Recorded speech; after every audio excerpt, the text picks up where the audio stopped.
Hey everybody, Christian Corbett here. We're about to take a trip to my favorite place in the world. We're going to Las Vegas. What happens in Vegas might stay in Vegas, but the memories you make there will last a lifetime. Whether you're a high roller or a penny slot player, a foodie or a showgoer, there's something for everyone in Sin City. So buckle up, because we're about to count down the absolute top 10 things you have got to do when you visit the entertainment capital of the world. Okay, first up, you gotta, and I mean gotta, stroll down the Las Vegas Strip. It's like Times Square on steroids with enough neon to light up the whole galaxy. Seriously, you could see this thing from space. You've got towering hotels shaped like pyramids, castles, even a giant guitar. And don't even get me started on the casinos. They're like giant playgrounds for adults with more flashing lights and ringing bells than you can shake a stick at. Speaking of shaking things, you're going to want to shake your moneymaker at one of the many shows on the Strip. We're talking Cirque du Soleil, Penn and Teller, even Carrot Top. Hey, the man's a legend. And if you're feeling lucky, step inside one of those mega casinos and try your hand at the tables. Just remember, the house always wins. Eventually. But hey, even if you lose your shirt, you can always wander around and gawk at the incredible people watching. It's like a circus act just walking down the street. So yeah, the Strip is definitely a must-do. Next up is one of the most romantic and iconic spots in all of Vegas, the Bellagio fountains. Picture this, you're strolling along the Strip with your sweetheart hand in hand and suddenly, bam, hundreds of water jets erupt into the air, dancing and swaying to the music. It's mesmerizing. They've got everything from classical music to modern pop hits, so there's something for everyone. And the best part, it's completely free to watch. Now, if you really want to impress your date, try to snag a table at the Picasso restaurant overlooking the fountains. Talk about dinner and a show. Just be prepared to shell out some serious dough. But hey, you're in Vegas. Live a little. The Bellagio fountains are a must-see for any visitor to Vegas. It's a magical experience you won't soon forget. All right, now we're heading downtown to the Fremont Street Experience, where Old Vegas meets New Vegas in a blaze of neon glory. Imagine this, you're walking down a 5-block stretch of street covered by a massive 90-foot-tall video screen that stretches for, get this, 1,500 feet. It's like something out of Blade Runner, only with more Elvis impersonators. Every night, they put on a spectacular light show with booming music and dazzling visuals. You'll feel like you're trapped inside a giant disco ball. But Fremont Street isn't just about the lights. It's also home to some of the oldest casinos in Vegas, like the Golden Nugget and Binion's Horseshoe. So if you want to experience a little bit of Vegas history, this is the place to be. Plus, the drinks are cheaper down here, and they're not afraid to make them strong. Just watch out for the street performers. Some of them are incredibly talented, while others, well, let's just say they add to the unique atmosphere of Fremont Street. If you're looking for a sensory overload of epic proportions, head down to the Fremont Street Experience. Chapter 4. High Roller Observation Wheel, a bird's eye view of Sin City. Now let's take to the skies, shall we? And no, I'm not talking about losing all your money on a bad bet. I'm talking about the High Roller Observation Wheel. This thing is massive. It's over 550 feet tall, which makes it the tallest observation wheel in North America. That's taller than the London Eye, folks. You hop into one of their fancy glass pods and slowly ascend to the top, taking in breathtaking 360-degree views of the Strip and the surrounding desert. On a clear day, you can see all the way to Red Rock Canyon. It's especially stunning at night when the city is all lit up like a Christmas tree. Now here's a pro tip. If you really want to up your high roller game, book a pod with an open bar. That's right, you can sip on cocktails while you soar above the city. Just try not to spill your drink when you get a little wobbly knee from the height. It doesn't get much more epic than that. Chapter 5, Cirque du Soleil, a feast for the senses. All right, let's talk entertainment. And when it comes to Vegas entertainment, there's one name that stands above the rest, Cirque du Soleil. Seriously, these guys are on another level. It's like watching the Olympics, only with more sequins and acrobatics that defy the laws of physics. They've got multiple shows on the Strip, each with its own unique theme and storyline. You've got O, which is a mind-blowing spectacle of synchronized swimming and aerial artistry.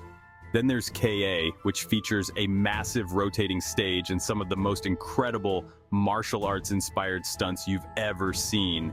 And let's not forget about Mystère, which is a classic Cirque show with clowns, acrobats, and enough visual spectacle to make your head spin.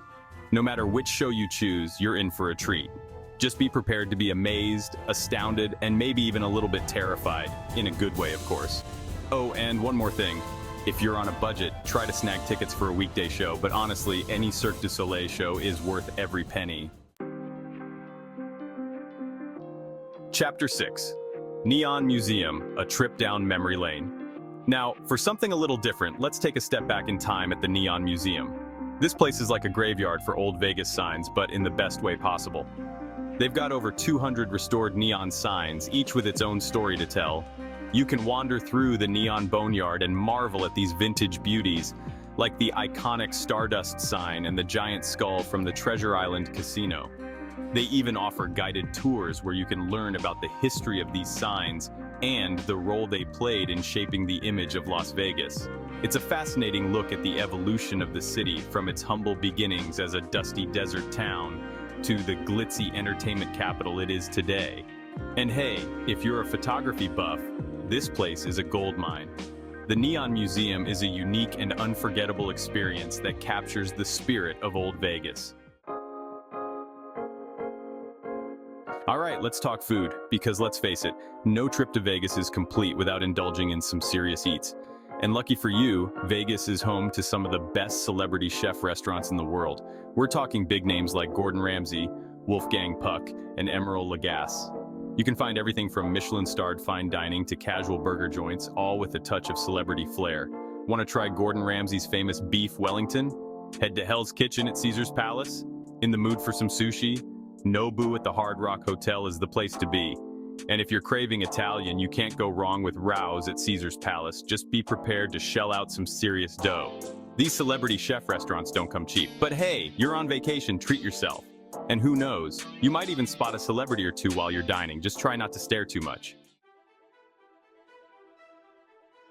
Okay, let's be honest, you can't go to Vegas and not at least step foot in a casino. It's like going to Rome and not seeing the Pope. Now, I'm not saying you have to gamble away your life savings, but it's all part of the experience, right? Besides, you never know. You might just get lucky. Just imagine hitting it big on the roulette wheel or winning a jackpot on the slot machines. But even if you don't walk away a millionaire, the casinos are still a sight to behold. They're like giant adult playgrounds with flashing lights, ringing bells, and enough excitement to keep you entertained for hours. Plus, they've usually got free drinks for players, so there's that. Just remember to tip your cocktail waitress. And hey, if you're not feeling lucky, you can always just people watch. The casinos are a great place to see all walks of life, from high rollers to penny slot players. Just remember to set a budget and stick to it. Okay, after all that excitement and sensory overload, you're probably going to need some serious relaxation.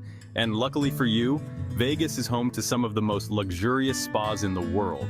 We're talking sprawling oases of tranquility with everything from massages and facials to body wraps and hydrotherapy. You can spend an entire day being pampered and preened, emerging feeling like a new person.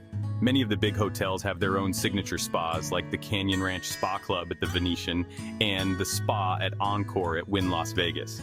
They offer a wide range of treatments and amenities, so you're sure to find something to your liking. Just imagine your own private jacuzzi, sauna, and massage table. It's enough to make you forget all about the blackjack tables and slot machines. All right, for our final must-do activity, we're venturing outside the neon jungle of Las Vegas and heading to one of the most awe-inspiring natural wonders in the world, the Grand Canyon. Now, I know what you're thinking. The Grand Canyon, but that's like a million miles from Vegas. Okay, maybe not a million, but it's a bit of a drive. But trust me, it's worth it. You can take a day trip from Vegas and experience the grandeur of this natural wonder. Once you're there, you can take a hike along the rim, soak in the breathtaking views from various lookout points, or even take a helicopter ride for a bird's eye perspective. Just make sure you bring your camera, because the photo ops are endless. The Grand Canyon is a truly humbling experience that will stay with you long after you've left the bright lights of Vegas behind. It's a reminder that there's more to life than casinos and shows. Well, folks, there you have it. My top 10 must-do activities in Las Vegas. From the neon lights of the Strip to the natural wonder of the Grand Canyon, there's something for everyone in Sin City. So what are you waiting for? Book your trip, pack your bags, and get ready for an unforgettable experience. And hey, if you happen to see me at the blackjack table, come say hi. Just don't ask to borrow any money. See you in Vegas.